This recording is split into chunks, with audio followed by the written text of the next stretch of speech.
जो देहाभिमान है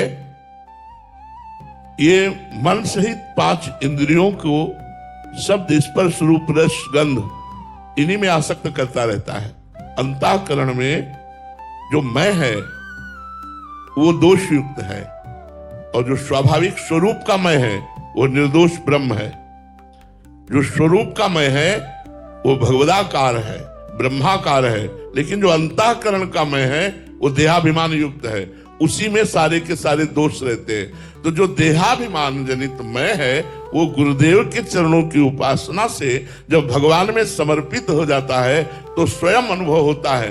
ज्ञानी को अनुभव होता है गुणानुगुण वर्तन्ते मनुष्या पार्थ सर्वसा, ये गुणों के द्वारा शरीर संचलित होकर यंत्रारूढ़ानि मम माया ये चल रहा है।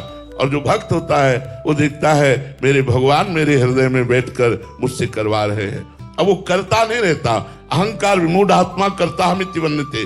जब तक ये मूढ़ता बनी रहती है अहंकार की तब तक वो अपने को कर्ता और भोक्ता मानता है। जब तक अपने को कर्ता और भोक्ता मानता है तो वो हरि की उपस्थिति होने पर भी वो हरि की उपस्थिति का अनुभव नहीं कर पाता। सबके हृदय में भगवान विराजमान है। और जब ये कर्ता और भोक्ता अहंकार भगवान के चरणों में भक्ति से लीन हो जाता है या ज्ञान के द्वारा अविद्या जनित जितना भी इसका प्रभाव है वो सब नष्ट हो जाता है, तो शुद्ध में ब्रह्म स्वरूप बचता है। उस समय वो परमानंद में निमग्न अकर्ता अभोक्ता एक रस रहता है और शरीर से गुणों के अनुसार चेष्टाएं होती रहती है।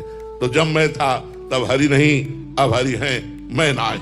प्रेम गली साकरी तामे दो न समाये।